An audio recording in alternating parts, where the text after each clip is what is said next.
وہ بال بھارتی اردو لسانی کمیٹی پونا کے فعال رکن اور ایک عرصے تک تعلیمی رسالے آموزگار جو کہ جلگاؤں سے شائع ہوتا ہے اس کے نائب مدیر بھی رہے۔ تعلیمی موضوعات پر ان کے بہت سارے مضامین شائع ہو چکے ہیں اور تعلیمی منظرنامہ اور میرے علمی و ادبی رہنما جو ہے ان کی اہم تصانیف ہیں۔ 9 جولائی 2020 کو مالیگاؤں میں ان کا انتقال ہوا، یعنی ابھی پچھلے سال ہی ان کا انتقال ہوا ہے۔ اور یہ جو ہے ہمارے شہر سے ہی تعلق رکھتے ہیں، مطلب ممبئی کے قریب ہی ہے نا بھیونڈی، وہیں پہ یہ رہا کرتے تھے۔ اور یہ بال بھارتی جہاں سے آپ کی کتابیں شائع ہوتی ہیں نا، وہ بال بھارتی کا جو اردو کی لسانی کمیٹی تھی اس کے بہت اہم رکن تھے، اور اس کے علاوہ تعلیمی موضوعات پر انہوں نے بہت سارے مضامین بھی لکھے۔ تو آج جو ہم سبق پڑھنے جا رہے ہیں حضرت علی، وہ بھی انہی کا لکھا ہوا ہے۔ حضرت علی رضی اللہ تعالیٰ عنہ ہمارے نبی حضرت محمد صلی اللہ علیہ وسلم کے چچا بھائی تھے۔ ان کے والد ابو طالب کا شمار مکے کے ذی اسر لوگوں میں ہوتا تھا۔ بچپن ہی سے حضرت علی حضور اکرم صلی اللہ علیہ وسلم کی تربیت میں رہے۔ بچوں میں سب سے پہلے ایمان لانے کی سعادت حضرت علی نے حاصل کی۔ اس وقت ان کی عمر مشکل سے 8-10 برس کی تھی۔ دیکھیے یہاں پر سبق کی شروعات ہو رہی ہے، یہ پہلا پیراگراف ہے آپ کے سبق کا۔ اس میں بتایا گیا کہ حضرت علی جو تھے وہ ہمارے جو پیارے نبی ہیں ان کے چچا زاد بھائی تھے، یعنی ان کے چچا کے بیٹے تھے، اور ان کے والد جو ہے ابو طالب کا شمار مکے کے بہت ذی اثر لوگوں میں ہوتا تھا۔ ذی اثر کے معنی دیکھیں نیچے دیے ہوئے ہیں، اثر رکھنے والے، یعنی مکے کے کچھ ایسے لوگوں میں ان کا شمار ہوتا تھا کہ جو بہت اثر رکھتے تھے، اثر و رسوخ رکھتے تھے۔ بچپن ہی سے حضرت علی جو ہے حضور صلی اللہ علیہ وسلم کی تربیت میں رہے۔ بچوں میں سب سے پہلے ایمان لانے کی سعادت حضرت علی نے حاصل کی۔ سعادت کا مطلب ہوتا ہے خوش نصیبی، یعنی بچوں میں سب سے پہلے ایمان لانے کی خوش نصیبی کسے ملی؟ حضرت علی کو ملی، اور اس وقت ان کی عمر جو ہے مشکل سے صرف 8-10 برس کی تھی، یعنی مشکل سے وہ صرف 8-10 سال کے تھے اور اس وقت وہ ایمان لے آئے۔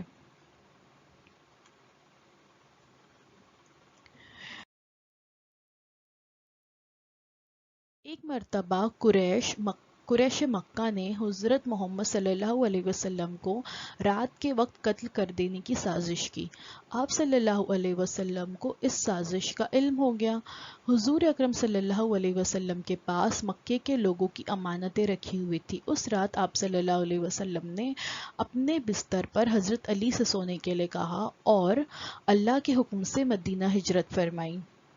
آپ نے جاتے ہوئے حضرت علی کو ہدایت کی کہ وہ مکہ والوں کو ان کی امانتیں لوٹا کر مدینہ آ جائے۔ اس رات حضرت علی حضور اکرم صلی اللہ علیہ وسلم کے بستر پر بے خوف و خطر گہری نیند سو گئے۔ قریش مکہ نے جب آپ صلی اللہ علیہ وسلم کے بستر پر حضرت علی کو پایا تو انہیں سخت مایوسی ہوئی، وہ غصے میں واپس لوٹ گئے۔ بعد میں حضرت علی نے لوگوں کی امانتیں لوٹائی اور مدینہ ہجرت کی۔ ہجرت کے دوسرے سال اللہ کے رسول صلی اللہ علیہ وسلم نے اپنی بیٹی بی بی فاطمہ رضی اللہ تعالیٰ عنہ کا نکاح حضرت علی رضی اللہ تعالیٰ عنہ سے کر دیا۔ دیکھیے یہاں پر اس جو پیراگراف ہم یہ دوسرا دیکھ رہے ہیں اس میں بتایا گیا کہ ایک مرتبہ کیا ہوا کہ جو مکہ کے رہنے والے لوگ تھے انہوں نے حضرت محمد صلی اللہ علیہ وسلم کو معاذ اللہ رات کے وقت قتل کر دینے کی سازش کی۔ دیکھیے مکے میں کیا ہوا تھا، جب حضور اکرم صلی اللہ علیہ وسلم نے سب کے سامنے دین کی دعوت دی، لوگوں کو اسلام کی طرف بلانے کی کوشش کی اور لوگوں سے کہا کہ یہ ایک سچا دین ہے، میں جو ہے اللہ کا آخری نبی ہوں، آپ لوگ ایمان لے آئیے، تو لوگ جو ہے اس بات کے لیے راضی نہیں ہوئے کیونکہ وہ بت پرست قوم تھی، وہ بتوں کو اپنا خدا مانتے تھے۔ تو وہاں کے جو بڑے بڑے لوگ تھے انہیں یہ بات بہت ناگوار گزری اور انہوں نے ایک دفعہ سازش کی کہ وہ لوگ جو ہے رات کے وقت معاذ اللہ کیا کریں گے، حضور اکرم صلی اللہ علیہ وسلم کو قتل کر دیں گے۔ آپ صلی اللہ علیہ وسلم کو اس سازش کا علم ہو گیا، یعنی انہیں پتہ چل گیا۔ علم ہونا یعنی کسی چیز کے بارے میں پتہ چلنا، تو انہیں یہ بات پتہ چل گئی۔ تو حضور اکرم صلی اللہ علیہ وسلم کے پاس مکے کے لوگوں کی امانتیں رکھی ہوئی تھی۔ دیکھیے ہمارے جو پیارے نبی تھے انہیں امین اور صادق کے لقب سے نوازا گیا تھا، کیونکہ وہ بہت سب کی امانتوں کو سنبھال کر رکھنے والے اور ہمیشہ سچ بولنے والے تھے۔ تو لوگ جو ہے ان پہ بہت زیادہ اعتماد کرتے تھے اور اکثر اپنی امانتیں ان کے پاس رکھوایا کرتے تھے تاکہ اس کی حفاظت ہو۔ تو آپ کے پاس جو ہے لوگوں کی امانتیں رکھی ہوئی تھی۔ اس رات آپ نے کیا کیا، حضرت علی کو اپنے بستر پر سونے کے لیے کہا اور اللہ کے حکم سے مدینہ ہجرت فرمائی، یعنی وہ وہاں سے ہجرت کرنا یعنی ایک جگہ سے دوسری جگہ جانا۔ تو وہ وہاں سے ہجرت کر کر مدینہ چلے گئے اور اپنے بستر پہ کس کو سونے کے لیے کہا، حضرت علی کو سونے کے لیے کہا۔ اور انہوں نے یہ بھی کہا کہ حضرت علی کو انہوں نے یہ بھی ہدایت دی کہ جو مکے والوں کی امانتیں ان کے پاس رکھی ہوئی ہے وہ انہیں لوٹا کر آپ بھی بعد میں مدینہ آ جانا۔ اب کوئی اور شخص ہوتا، اسے پتا ہوتا کہ حضرت محمد صلی اللہ علیہ وسلم کو معاذ اللہ یہ لوگ رات کے وقت قتل کر دیں گے، تو کوئی اور ہوتا تو وہ ڈر جاتا ہے نا، وہ بالکل بھی حضور اکرم صلی اللہ علیہ وسلم کے بستر پر سونے کے لیے شاید راضی نہ ہوتا، یا راضی ہوتا بھی تو بہت ڈرا ہوا ہوتا۔ لیکن حضرت علی جو ہے وہ بالکل بے خوف و خطر گہری نیند سو گئے، یعنی انہیں اللہ تعالیٰ پر اور اپنے پیارے نبی پر اتنا بھروسہ تھا کہ انہیں یقین تھا کہ انہیں قریش مکہ بالکل کوئی نقصان نہیں پہنچا سکتے، تو اس لیے وہ بالکل بے خوف ہو کر گہری نیند میں سو گئے۔ جب قریش مکہ جیسے انہوں نے سازش کی تھی، جیسا ان کا پلان تھا، تو اپنے پلان کے مطابق جب وہ وہاں پر پہنچے تو انہوں نے کیا دیکھا کہ حضرت علی جو ہے یہاں پر آپ صلی اللہ علیہ وسلم کے بستر پر لیٹے ہوئے ہیں، تو انہیں بہت زیادہ مایوسی ہوئی اور وہ غصے میں وہاں سے واپس لوٹ گئے۔ اس کے بعد حضرت علی نے، جیسے کہ حضور صلی اللہ علیہ وسلم نے انہیں تاکید کی تھی، لوگوں کی امانتیں انہیں واپس لوٹائی اور پھر وہ کہاں چلے گئے، وہ بھی ہجرت کر کے آپ صلی اللہ علیہ وسلم کے پاس مدینہ چلے گئے۔ آپ کو پتہ ہے نا، مکہ اور مدینہ سعودی عربیہ جو ہے وہاں کے دو اہم شہر ہے، اور سعودی عرب کیا ہے، ایک ملک ہے۔ ہجرت کے دوسرے سال اللہ کے رسول نے اپنی بیٹی جو انہیں بہت زیادہ جی جان سے عزیز تھی، حضرت فاطمہ، ان کا نکاح جو ہے انہوں نے حضرت علی سے کر دیا۔ اس طرح حضرت علی کیا بن گئے، ہمارے پیارے نبی حضرت محمد صلی اللہ علیہ وسلم کے داماد بن گئے۔ حضرت علی نے بچپن ہی میں لکھنا پڑھنا سیکھ لیا تھا۔ رسول اکرم صلی اللہ علیہ وسلم کی جانب سے جو خطوط روانہ کیے جاتے تھے انہیں اکثر حضرت علی ہی لکھا کرتے تھے۔ انہیں تقریر و خطابت کا خداداد ملکہ حاصل تھا۔ حضرت علی میں بہت سی خوبیاں تھیں، ان کی بہادری اور جنگی صلاحیت سے ہر خاص و عام واقف تھا۔ خیبر کی جنگ میں انہوں نے بے مثال شجاعت کا مظاہرہ کیا، جس کی وجہ سے خیبر کا قلعہ فتح ہوا۔ حضرت علی صاحب الرائے تھے، کوئی تنازع آ پڑتا تو ایسا فیصلہ کرتے کہ لوگ دنگ رہ جاتے۔ دوسرے خلیفہ حضرت عمر فاروق رضی اللہ تعالیٰ عنہ فرمایا کرتے کہ ہم لوگوں میں سے سب سے بہتر فیصلہ کرنے کی صلاحیت حضرت علی میں ہے۔ حضرت عمر فاروق کو جب کوئی مشکل معاملہ پیش آتا تو وہ حضرت علی سے مشورہ کرتے تھے۔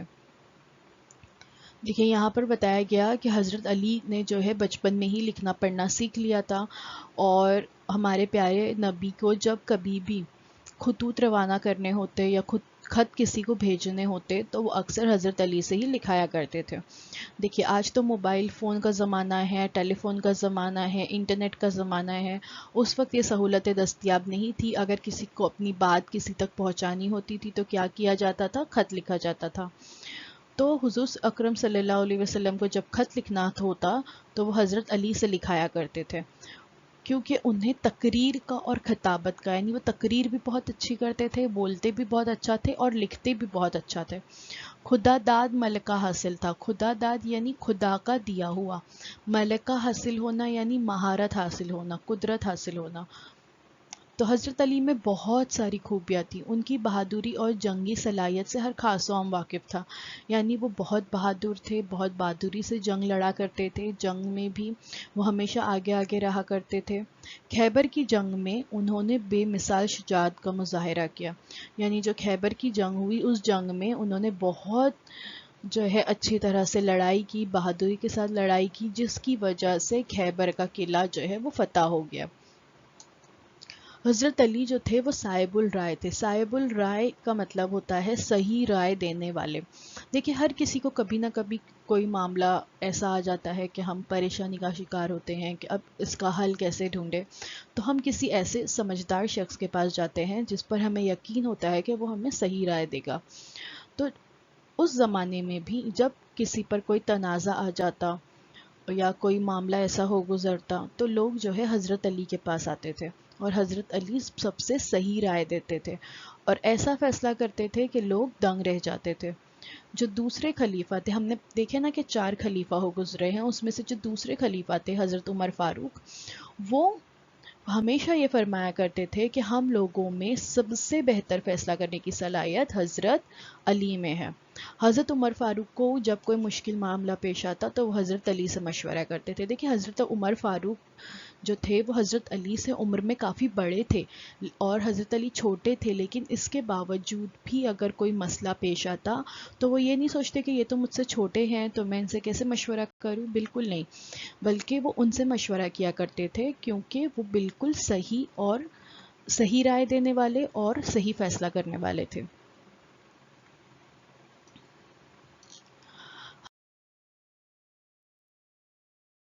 حضرت علی کی سب سے نمایاں خصوصیات ان کا استغنا اور دنیا سے بے رغبتی ہے. عیش و آرام کے تمام اسباب ان کے قدموں میں تھے. حکومت کے پورے اختیارات اور مال و دولت کے سارے وسائل انہیں حاصل تھے. لوگوں کی طرف سے تعظیم و تکریم میں کمی نہ تھی اور نہ کوئی ان کا محاسبہ کر سکتا تھا. پھر بھی وہ دنیا کے عیش و آرام اور تکلفات سے بالکل ہی بے نیاز رہے. یہاں پر بتایا گیا ہے کہ حضرت علی کی سب سے نمایاں خصوصیات، نمایاں یعنی سب سے واضح، سب سے اہم خصوصیات یہ تھی کہ وہ دنیا سے بالکل بے رغبت تھے. بے رغبت ہونا یعنی دھیان نہیں دینا، یعنی وہ دنیا اور دنیا کی چیزوں پر دھیان نہیں دیتے تھے. ان کے پاس عیش و آرام کے تمام اسباب موجود تھے، لیکن پھر بھی وہ بہت سادہ زندگی گزارتے تھے. حکومت کے پورے اختیارات ان کے ہاتھ میں تھے کیونکہ وہ خلیفہ تھے، تو ظاہری بات ہے حکومت کے پورے اختیارات ان کے پاس تھے، مال و دولت کے سارے وسائل ان کو حاصل تھے، لیکن وہ پھر بھی بہت سادہ سی زندگی گزارتے تھے. لوگوں کی طرف سے تعظیم و تکریم میں کوئی کمی نہ تھی. یعنی لوگ جو ہے ان کی بہت تعظیم کرتے تھے، یعنی ان کو بہت عظیم سمجھتے تھے، عزت والا سمجھتے تھے، ان کی عزت کرتے تھے. اور نہ کوئی ان کا محاسبہ کر سکتا تھا. یعنی کوئی انہیں محاسبہ کرنا یعنی کسی کو گھیر لینا، یعنی کوئی ان کا محاسبہ بھی نہیں کر سکتا تھا کیونکہ وہ بہت بہادر تھے. لیکن پھر بھی وہ دنیا کے عیش و آرام سے اور تکلفات سے بالکل بے نیاز رہے. یعنی وہ بالکل دنیا کے عیش و آرام سے دور رہتے تھے اور سادہ سے سادہ زندگی گزارتے تھے.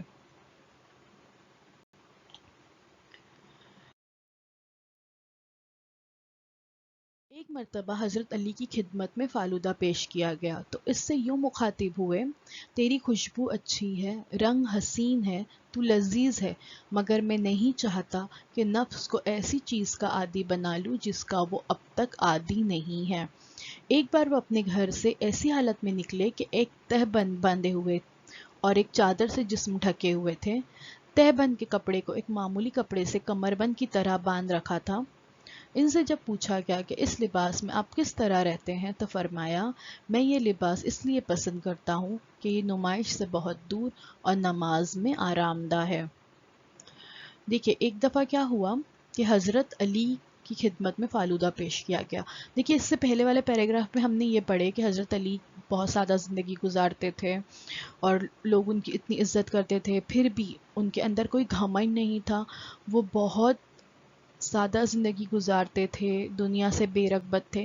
اور یہاں اس پیراگراف میں اس کی ایک چھوٹی سی مثال پیش کی گئی ہے. ایسے تو بہت سارے واقعات ان کی زندگی میں پیش آئے، لیکن ایک واقعہ یہاں پہ بتایا گیا کہ ان کی خدمت میں کسی نے فالودہ پیش کیا. دیکھیے فالودہ تو ہم سب کو بڑا پسند ہے نا، رمضان میں بھی ہم بڑے مزے لے لے کے فالودہ کھاتے ہیں.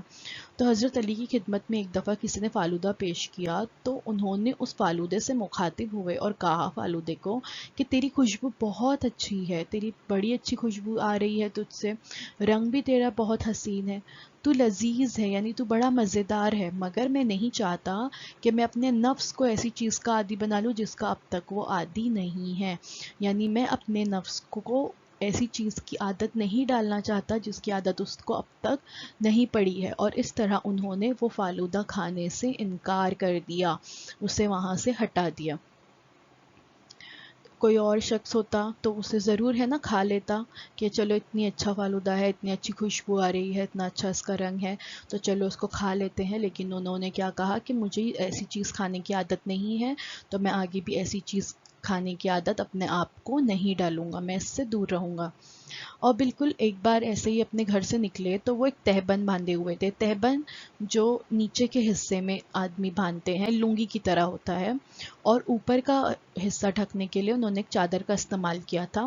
تہبند کے جو کپڑے کو جو ہے ایک بالکل معمولی کپڑے سے کمر بند کی طرح باندھ رکھا تھا انہوں نے.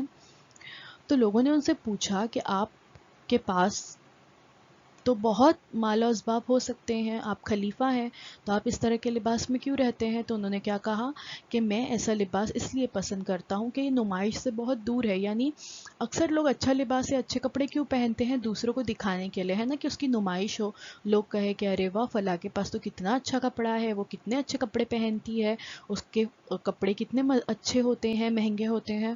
تو انہوں نے کہا کہ ایسے کپڑے مجھے نمائش سے دور رکھتے ہیں، اور اسی کے ساتھ ساتھ یہ نماز میں بہت آرام دہ ہے. یعنی میں ان میں بہت سکون کے ساتھ، اطمینان کے ساتھ آرام سے نماز پڑھ سکتا ہوں، اس لیے میں ایسے کپڑے پہنتا ہوں.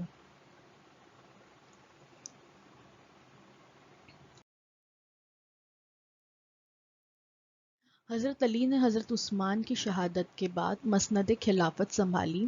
ان کا بیشتر وقت خلافت کے کاموں میں صرف ہوتا تھا.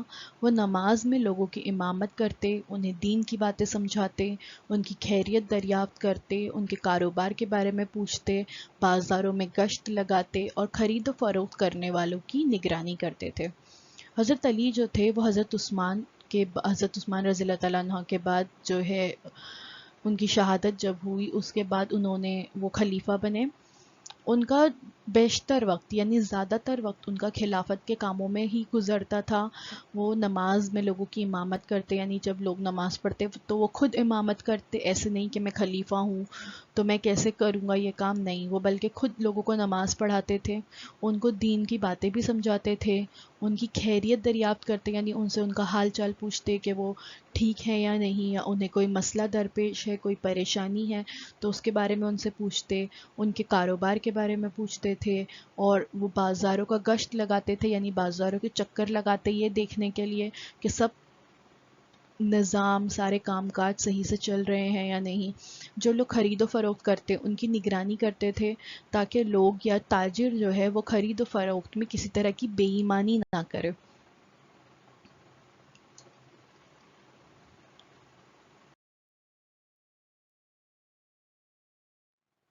اس زمانے میں خلیفہ اپنے زیر نگی علاقوں کے لیے عامل مقرر کرتے تھے. بحیثیت خلیفہ حضرت علی ان کی کارروائیوں پر کڑی نظر رکھتے تھے. کبھی کبھی معائنہ کرنے والوں کو اچانک بھیجتے کہ وہ جا کر دیکھیں کہ عوام کے ساتھ عمال کا سلوک کیسا ہے اور ان کے بارے میں عوام کی کیا رائے ہے. حضرت علی نے اپنے خلافت کے زمانے میں بیت المال کی امانت داری کا پورا حق ادا کیا. بیت المال میں جتنا مال آتا تھا سب تقسیم کر دیتے تھے. وہ تقسیم میں اپنے کسی رشتہ دار یا عزیز کو کبھی ترجیح نہیں دیتے تھے. اکثر بیت المال کا تمام اندوختہ تقسیم کر کے 2 رکعت نماز ادا کرتے تھے. وہ جو زمانہ تھا جب خلافت ہوا کرتی تھی، خلیفہ ہوتے تھے، تو خلیفہ کیا کرتے تھے، اپنے زیر نگی علاقے یعنی اپنے زیر اقتدار علاقے، جتنے علاقے پر ان کی خلافت تھی اتنے علاقے کے لیے وہ عامل مقرر کرتے تھے. عامل ہوتے ہیں عمل کرنے والے، ٹھیک ہے، ان کے حصے میں کچھ کام دیے جاتے ہیں تو وہ عامل ہر ایریا کے لیے الگ الگ ہوتے ہیں. جیسے ابھی ہمارے ایریا کے لیے کارپوریٹرز ہوتے ہیں نا، جو ہمارے ایریا کا کام کاج دیکھتے ہیں کہ پانی آ رہا ہے یا نہیں، سڑک صحیح سے بنی ہے یا نہیں، ہے نا. تو یہ سارے کام کاج اس وقت ہر ایریا کے لیے الگ الگ کیا ہوتے تھے، عامل ہوتے تھے. تو بحیثیت خلیفہ حضرت علی کیا کرتے تھے، ان کی کارروائیوں پر بہت کڑی نظر رکھتے تھے کہ وہ صحیح سے کام کر رہے ہیں یا نہیں. کبھی کبھی جو معائنہ کرنے والے لوگ ہوتے تھے تو ان کو اچانک بھیج دیتے کہ جا کے دیکھو کہ جو عوام ہے، یعنی اس علاقے کے جو رہنے والے لوگ ہیں، عوام کے ساتھ عمال، عمال جو ہے یہ عامل کی جمع ہے، عمل کرنے والا، ٹھیک ہے. عمال کا یہاں پر مراد ہے گورنر یا نگراں، ٹھیک ہے. تو عوام کے ساتھ جو وہاں پر عامل مقرر کیا گیا ہے، یہ جسے گورنر بھی ہم کہہ سکتے ہیں، اس کا سلوک کیسا ہے، اس کے بارے میں عوام کی کیا رائے ہے، یہ جاننے کے لیے اکثر وہ وہاں پر معائنہ کرنے والوں کو بھیجتے تھے، تاکہ وہ یہ جان سکے کہ انہوں نے جن لوگوں کو ذمہ داری دی ہے کہ وہ لوگ اپنی صحیح طرح سے ذمہ داریاں نبھا رہے ہیں، کہیں عوام کو وہ لوگ پریشان تو نہیں کر رہے. حضرت علی نے اپنے خلافت کے زمانے میں بیت المال کی ایمانداری کا پورا حق ادا کیا تھا.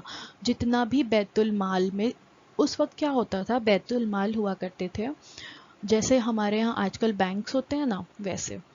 تو بیت المال میں جو بھی مال آتا تھا، اگر کہیں پر کسی جگہ پر کسی نئی ریاست پر قبضہ ہوا ہے تو وہاں کا مال، وہاں کا خزانہ آ کر بیت المال میں جمع ہو جاتا تھا. تو بیت المال میں جتنا بھی مال آتا تھا، جو بھی سامان آتا تھا، وہ کیا کر دیتے تھے، سب کا سب تقسیم کر دیتے تھے، لوگوں میں بانٹ دیتے تھے.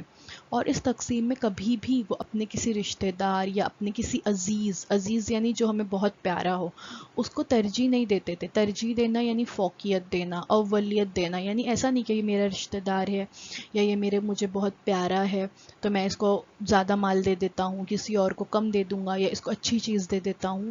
بالکل نہیں. جیسا سلوک وہ عوام کے ساتھ کرتے تھے، ویسا ہی سلوک اپنے رشتہ داروں کے ساتھ بھی کرتے تھے. اور اکثر کیا ہوتا ہے، جب بیت المال کا اندوختہ یعنی جمع کی ہوئی پونجی، یہاں مراد ہے مال و دولت سے، جب وہ ختم ہو جاتا، جب وہ پورا تقسیم کر دیتے، تو 2 رکعت نماز ادا کر کے اللہ تعالیٰ کا شکر ادا کرتے کہ اللہ، مجھ پر جو اتنی بڑی ذمہ داری تھی یہ پورے مال دولت کی، وہ میں نے اچھی طرح سے ادا کی اور میں نے یہ سب کچھ برابر لوگوں میں تقسیم کر دیا.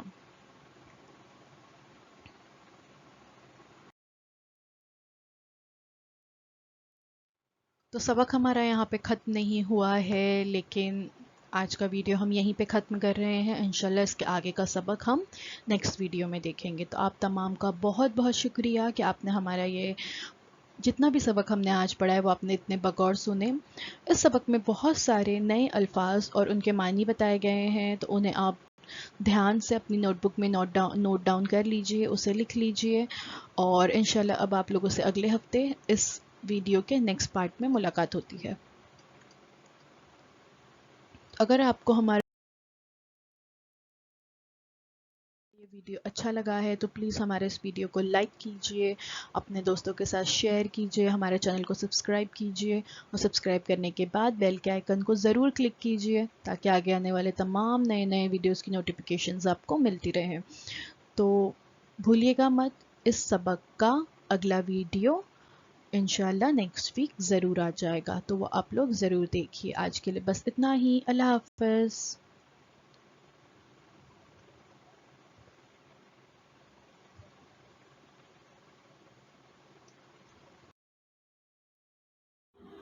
تو بچوں، مجھے امید ہے جو کچھ آج آپ کو پڑھایا گیا وہ آپ کو اچھی طرح سے سمجھ میں آیا ہوگا، اور اگر آپ کو نہیں سمجھ میں آیا ہے تو ہمارا یہ ویڈیو یوٹیوب پر بھی اویلیبل ہے، آپ اسے دوبارہ سے جو ہے دیکھ سکتے ہیں. اور اپنے ساتھ جو ہے اپنی ٹیکسٹ بک ضرور رکھیے تاکہ آپ کو جو ہے تمام پوائنٹس اچھی طرح سے سمجھ میں آئے. تو اب آپ لوگوں سے انشاءاللہ اگلے ہفتے ایک نئے ویڈیو میں ملاقات ہوتی ہے. اللہ حافظ.